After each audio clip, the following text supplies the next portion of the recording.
우리가 툭 하면 어떤 누구에게 믿음이 좋다고 말하고, 또 툭 하면 누구에게 믿음이 없다라고, 또 약하다고, 이렇게 이야기하는 이것에 우리가 익숙해져 있습니다. 근데 이것에 대해서 의문을 풀어 보신 적은 없나요? 과연 믿음이 그렇게 소중할까 하는 문제. 오늘 성경은요, 믿음보다 사랑이 더 귀합니다라고 분명하게 진술하고 있습니다. 실제로 교회에서는요, 믿음은 좋아 보이는데 지내보면은 사람은 아닌 경우가 너무나 많이 있습니다. 그래서 그런 생각이 한번 들고 나면은 그 사람이 말하는 것도 또 행하는 것도 진실되게 보이지를 않고 뭔가 찜찜하고 내가 속고 있는 거 아닌가 하는 느낌을 가질 때가 있죠. 믿는 믿음은 있는데 행하는 믿음이 없을 때 가짜라는 말을 듣습니다.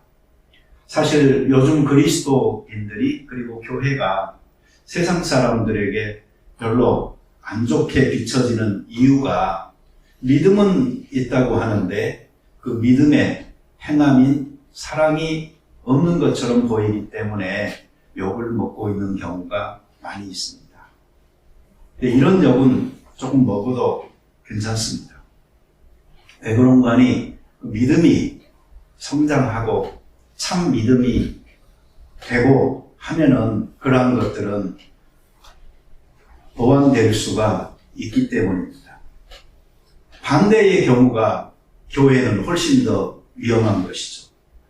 뭔가 보여지고 행하는 믿음은 있는 것 같은데 믿는 믿음이 없을 때 이것은 그냥 여지없이 가짜인 겁니다. 정말 심각한 진짜 가짜인 것입니다. 그래서 이 문제가 더 심각하기 때문에 교회는 사랑의 행위만 있는 믿음 없는 것보다는 오히려 믿음을 더 강조하면서 우리가 사랑은 조금 시간이 걸리더라도 우리가 점점 더 발전해 나가자고 그렇게 이야기해 왔던 것입니다. 자, 그런데 우리가 믿음을 가진 지 시간이 오래 진행되고 있음에도 불구하고 이 사랑이 부족하다면은 우리가 우리 스스로를 좀 돌아볼 필요가 있습니다. 어떤 사람은 이렇게 말을 했습니다. 처음 믿을 때 그 믿음은 정말로 중요한 것입니다. 그렇지만 그 믿음을 한번 갖게 된 다음에는 그 믿음이 성장함에도 그리고 보여지는 것에도 사랑이라는 이 바퀴가 없이는 불가능하기 때문에 사랑이 더 위대한 것입니다. 라고 이야기를 한 사람이 있습니다. 오늘 우리가 그래서 믿음을 가지고 있다라는 그 확신이 있다면은 우리에게는 사랑이 소중한 것이 되어져야 합니다. 그래서 그 사랑을 통해서 믿음이 이야기되고 또 믿음이 전달되고 이렇게 할 때에 그 믿음이 살아있는 믿음이 될 수가 있습니다. 마태복음 17장에 보면은 여러분들이 잘 알고 있는 그 예수님께서 하신 말씀이 있습니다. 겨자씨 한 알만큼의 믿음. 그 믿음이 있으면 너희가 산을 옮겨서 바다에 심기우라 하여도 말 그대로 될 것이다. 그 믿음이 있으면 너희가 하지 못할 일이 없을 것이다. 하신 말씀입니다. 여러분, 겨자씨 한 알이라는 것은 너무나 적은 겁니다. 깨알 하나 같은 그 믿음만 있어도 이러한 일들이 가능하다라고 예수님이 말했는데 우리들은 믿음이 있네 없네 또 누가 믿음이 더 세네 누가 더 약하네 강하네 하면서 이 믿음에 집착하는 경우가 너무나 많죠. 겨자씨 하늘 같은 믿음은 믿는 사람이라면 누구나 다 가질 수 있을 만한 분량의 믿음이다. 이렇게 생각을 한다면요. 여러분, 믿음이라는 것은 양의 문제가 아닙니다. 믿음은 세기의 문제가 아닌 것입니다. 믿음이라는 것은 오히려 그 내용이 문제인 것이고 그 종류가 문제인 것입니다. 우리가 가지고 있는 믿음이 세나 약하냐의 문제보다 우리의 가지고 있는 믿음이 어떤 내용의 믿음인가, 또 어떤 종류의 믿음인가, 이것을 우리는 더 귀하게 여기고 늘 살펴볼 수 있어야 되겠습니다. 그 신학에서는 전통적으로 이 네 가지 종류의 믿음에 대해서 이야기를 해왔습니다. 첫 번째 믿음이 역사적인 믿음입니다. 이건 역사적 믿음이라는 것은 그냥 계승되어져 온 전통적인 믿음을 이야기합니다. 그래서 그냥 받아들인 기독교 체계, 그것에 대한 동의, 형식적으로 흐르기 쉬운 그런 지적인 체계의 믿음이라고 볼 수가 있습니다. 그 다음에 두 번째로는 이적적인 믿음을 이야기합니다. 이것은 기적을 쫓는 믿음입니다. 예수님께서 살아계실 당시에 유대인들과 관계가 많이 불편했었는데 그 유대인들은 신앙의 경향이 바로 이런 경향이었죠. 이적을 찾는 신앙의 경향을 갖고 있었어요. 그리고 헬라인들은 지혜를 찾는 경향을 가지고 있었어요. 예수님께서 말씀하신 그러한 믿음의 내용이 아니었던 거죠. 사실 오늘날에도 이 이적적 신앙에 기대고 있는 사람들은 참 많이 있습니다. 그래서 믿는다는 것은 뭔가 기적적인 일들이 생기는 하나님을 믿는 것으로 생각하는 경향이 있는 거죠. 다음으로 일시적인 신앙을 신학에서는 이야기합니다. 믿음이라는 것도 아주 일시적으로 나타날 수가 있습니다. 그러나 그 일시적 믿음이라는 것은 지속되지 못하죠. 그리고 네 번째 마지막으로 이야기하는 것이 구원적인 믿음입니다. 이 구원적인 믿음은 구원에 이르기에 충분한 믿음입니다.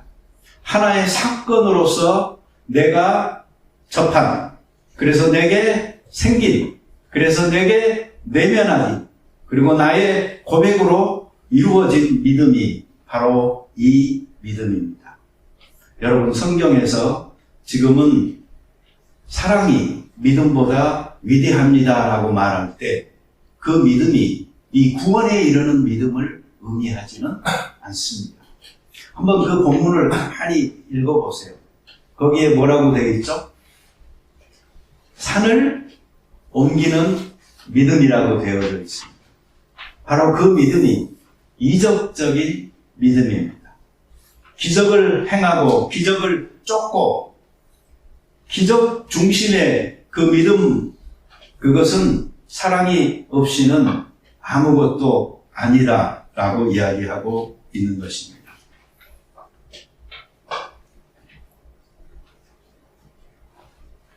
살다 보면 기적이 필요하죠.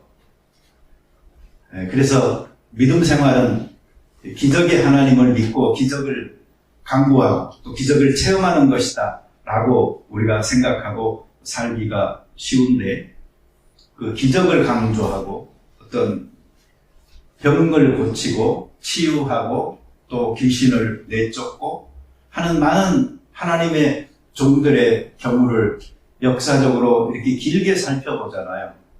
그러면은 참 부족한 점들이 많아요. 다시 말하면 성경에서는 하나님이 원하시면은 그러한 기적들을 누구를 통해서도 하실 수 있는 분이다 하는 것을 드러내고 있음에도 불구하고 몇 사람은 자기가 그 기적의 종이요, 기적의 통로가 된 것처럼 그렇게 자기를 이야기하고 또 이적들을 행하는 것을 보게 됩니다. 그런데 시간이 지나놓고 보잖아요. 그러면 확률에 기초해서 그냥 외치는 그러한 신앙일 경우가 너무나 많이 있습니다.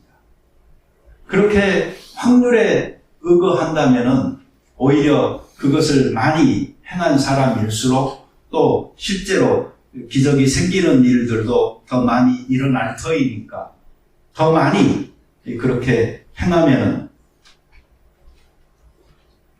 더 많은 성적을 거둘 수 있게 되죠. 얼마나 무책임한 것인지.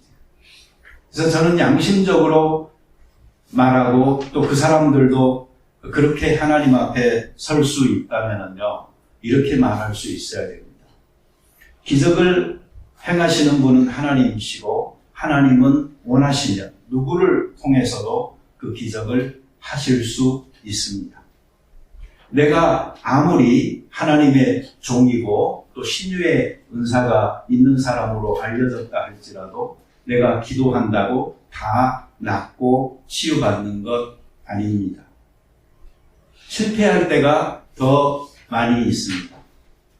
이렇게 이야기하는 것이 더 맞다라고 생각을 합니다.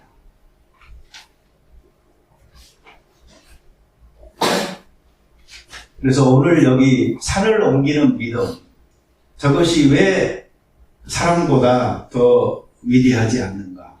그것은 저 신앙이 바로 이적적인 신앙이기 때문에 그렇다 하는 것을 우리가 이해를 하시면 좋겠습니다. 이적적 신앙은 우리를 매료시키는 부분들이 있습니다. 그러나 사랑이 없이는 어떤 기적들도 어떤 이적들도 성경적으로 올바른 중요한 위치를 갖는다라고 이야기할 수가 없는 것입니다. 오늘 일부 예배 기도를 김사라 권사님이 하셨는데요. 기도가 이런 내용이 많았어요. 이런 교회가 되게 해주세요 하는 그런 내용이 많았는데 한두 개 말한 게 아니고 꽤 길게 이야기하더라고요. 그래서 제 속으로는 우리 교회가 이제 사랑이 많은 교회가 되게 해주세요. 이것은 언제쯤 나오나 하고 계속 기다리고 있었거든요.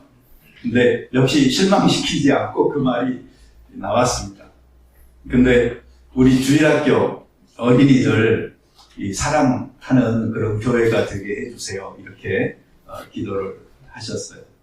나이 드신 분들도 사랑하고 또 그런 구별 없이 모두를 다 사랑하는 교회가 되어지도록 기도하는 것, 그게 참 중요합니다. 왜 그런가니 그게 바로 교회고 그게 바로 성숙한 크리스찬들의 공동체이기 때문에 그렇습니다. 산을 옮길 만한 믿음의 허상에 쫓겨서 이 사랑의 풍성한 교회의 아름다움을 보지 못한다면 우리는 성경에서 어긋난 신앙을 쫓고 있는 것입니다. 어떤 분은 이 고린도전서 13장을 이렇게 이야기했어요. 이 크리스찬 젠틀맨십을 이야기하고 있다고. 굉장히 적당한 표현이다라고 생각을 합니다. 사실 크리스찬들이 여기 고린도전서 13장에 나오는 그 사랑의 여러 가지 덕목들처럼 고상한 그 삶의 향기들을 내보낼 수 있다면, 그래서 아가페 사랑의 향기를 사람들이 맛볼 수 있다면은 그게 얼마나 그 노블한 크리스천 젠틀맨십을 우리에게 보여주는 것인지 모릅니다. 우리 모두 특히 남자들 이 젠틀맨, 크리스천 젠틀맨의 아름다운 모습을 이 고린도전서 13장에서 보고 그리고 배우고 또 우리 주변의 사람들에게 잘 행할 수 있게 되기를 바랍니다. 여기 내가 아무것도 아니요라고 있는 부분이 있잖아요. 그 부분은 그냥 문자 그대로 보면은 너는 제로다라는 말이에요. 너는 제로다. 다시 말하면 남이 아닌 거예요. 사실은 이건 내가 아무것도 아닙니다. 그 말이에요. 오늘날 사람들이 전부 다 somebody 어떤 무엇이든지 자기가 좀 어디에서든지 그 significant한 훌륭한 사람이 되기를 원하잖아요. 그렇지만 성경에서는 you are nothing without love. 그러니 우리들은 다른 그 믿음의 가치를 추구하기보다도요, 사랑이 없으면 나라는 존재 자체는 무의미하다. 나는 아무것도 아닌 것이다. 하는 생각으로 이 사랑을 잘 개발하고 또 실천해 나가면은 좋겠습니다. 네. 저도 이 사랑에 대해서 설교하면서요, 우리 와이프한테 참 신경 씁니다, 더. 이게 안 그러면은 또 지난주에 제가 했던 말 또 할 거 아니에요. 왜 사랑에 대해서 설교하려고 그러니까 마음에 찔려? 이 말을 또 할 거 아닙니까? 그러다 보니까요, 괜히 이제 일주일 내내 조심스러운 거예요. 저 일주일 내내. 그런데 이런 마음들을 갖고 우리가 같이 좀 살면은 좋겠습니다. 아까 식사하는데 오늘 신명훈 목사님 저한테 목사님 사랑에 대해서 언제까지 설교할 거예요? 일단 이거는 해석이 두 가지 가능합니다. 벌써 계속 몇 주째 사랑에 대해서 이야기하고 있는데 이제 좀 바꾸시죠. 이제 이런 의미일 수도 있고요. 실제로 이것도 사랑에 대해서 쭉 하다 보니까 뭐 나도 그렇고 우리 와이프도 그렇고 서로 조심하면서 잘 되는 것 같다고 계속 좀 하라고 그런 말일 수도 있고, 그래서 저는 이게 어떤 의미인지는 아직 제가 안 물어봤어요. 근데 원하기는 이게 좀 불편한 주제가 우리에게 된다 할지라도 우리의 그 실제적인 생활에 서로가 조심하고 조정해 나가면서 이 크리스찬 그 젠틀맨십의 모습을 갖는 그런 인격, 그런 행위자들로 바뀔 수 있다면은 이것이 좋은 결과로서 우리에게 열매다 하는 생각을 해봅니다. 크리스찬 젠틀맨 되자고요. 내가 이제 한 달 정도 지난 다음에 좀 젠틀맨이 돼가고 계시니까 이렇게 물어볼지도 몰라요. 제가 왜 남자들만 갖고 이야기하는지 아세요? 이 사랑에 관해서만큼은요, 남자들이 더 약하거든요. 더 자신이 없거든요. 실제로 성경 그 고린도전서 13장 읽어보잖아요. 남자들의 입장에서 읽어보잖아요. 그러면 이거 좀 이상해요. 나더러 뭐 여자같이 되라는 말인가? 라고 생각할 정도로요. 뭔가 좀 여성적인 그런 가치들을 많이 포함하고 있는 사랑에 관한 설명들이거든요. 그래서 좀 남자들이 그 무시해버리기가 쉬운데 그게 아니에요. 실제적인 그 관계나 또 가정 이런 것들을 아름답게 세워나가고자 할 때 필요한 것이 바로 그런 가치들이에요. 그러니 남자들이 더 많이 배워서 이 크리스찬 젠틀맨십을 하나하나씩 좀 갖춰나갈 수 있도록 노력을 합시다. 자, 우리 기도하십시다. 하나님 감사합니다. 우리가 믿음을 중요시 여기는 믿음의 공동체입니다. 그런데 구원 없는 믿음의 시작은 참으로 중요하지만 사랑이 없이는 이 믿음이 발전할 수도 없고 또 이 믿음이 표현되어질 수도 없다는 것을 우리가 생각할 적에 이덕적인 믿음의 환상에서 깨어나서 바로 이 사랑이 크리스찬의 기적을 만드는 능력이다 하는 것을 깨닫고 우리가 이것을 우리의 것으로 잘 발전시켜 나갈 수 있도록 도와주시옵소서. 그래서 가정 안에서도 교회 안에서도 믿음이 센 자들의 목소리가 커지고 드러나는 것이 아니고 오히려 사랑 많은 사람들에 의하여 그들이 묻히고 사랑 많으신 예수 그리스도의 모습이 더 많이 우리에게 드러날 수 있게 도와 주시옵소서. 예수님의 이름으로 기도드립니다. 아멘.